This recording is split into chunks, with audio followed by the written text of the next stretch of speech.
Okay, so you saw the topic. Now let me start this video with a controversial statement that I feel like is going to alienate some FBAs, while others on YouTube and off YouTube, off this online thing that know me, would know about me.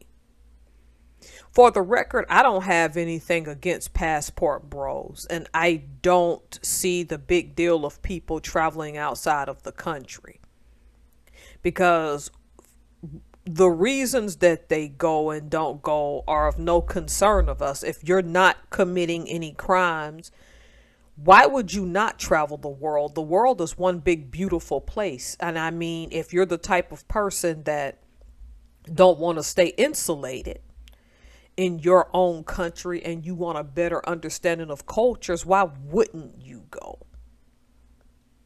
And if it's all about, I don't want to marry a woman in the West, I'm like, what's the big deal? Women in the West are still getting married every day.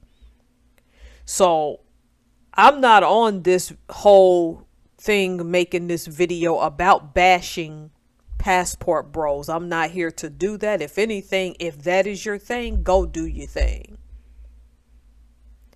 This is what's been going around. I've researched it. And I think it's BS, the rumor that was started, okay? There was a saying, right, that Japan was going to pay black men $75K to come over and help with their population crises. It sounded suspicious to me, given that black men have already made some strides, very little though, in Japanese society anyway, and could already travel to Japan without being singled out these days solely because they're black. I mean, we have black service members on the bases in Sasebo and Yokosuka and Okinawa, so this just made no sense. Why would they ask black men to come over there when there are already black service members there? And I'm not saying this so much because I'm a sailor and because I've been to Japan, because in my current job, I won't really get into detail about. Occasionally my team is invited to Japan, and I think the next time they ask us to go, I'm going to volunteer to go, since I have my passport to go back and visit.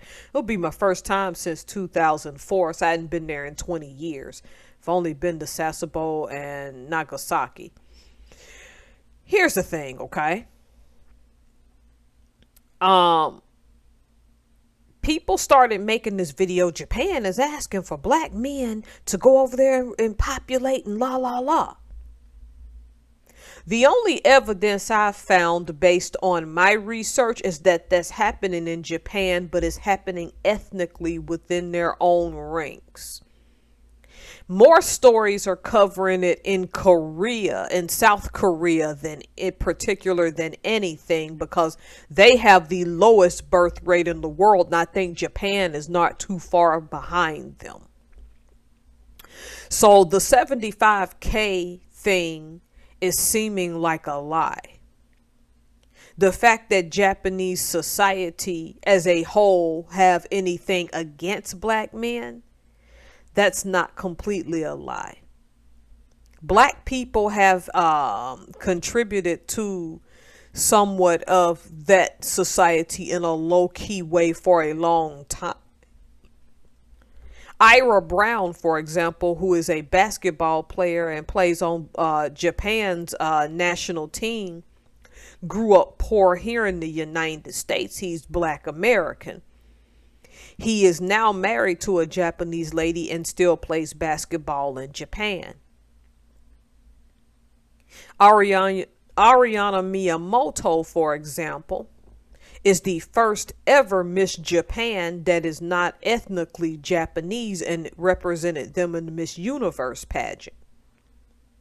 She is the product of a Japanese mother and a black American father who divorced when she was a year old. And she bounced back and forth between Japan and the United States, but mostly staying in Japan. She made the top 10 in the Miss Universe in the year that she competed. And it was controversial at the time, but she was half Japanese. So here's Jiro. He became a singer. He was born in the United States to a Black American father and Japanese mother. And his Japanese grandmother got him into singing a Japanese genre called Inca. And from 2008 to 2018, he had become a sensation in that music, stepping back in 2018 as he wanted to focus on a career in computers. Then there's Zion Suzuki, who plays soccer. That's what we call it in the United States, so don't get mad at me. But they call it football everywhere else. He's a footballer of a Ghanaian American father and a Japanese mother.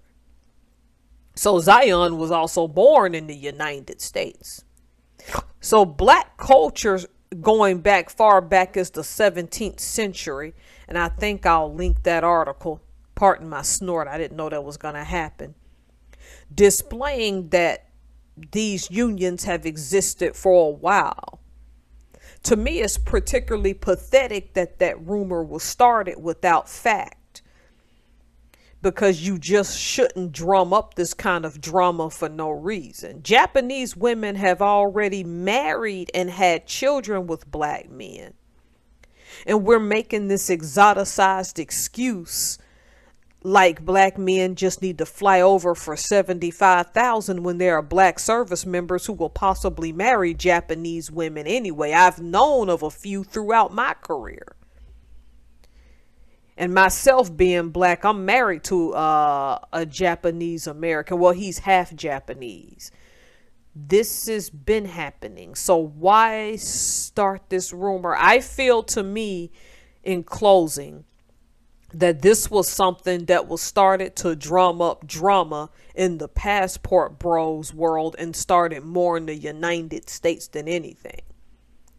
If you're a Black man who can travel to Japan, if you're a Black woman, if you can travel to Japan, it's a beautiful, clean country.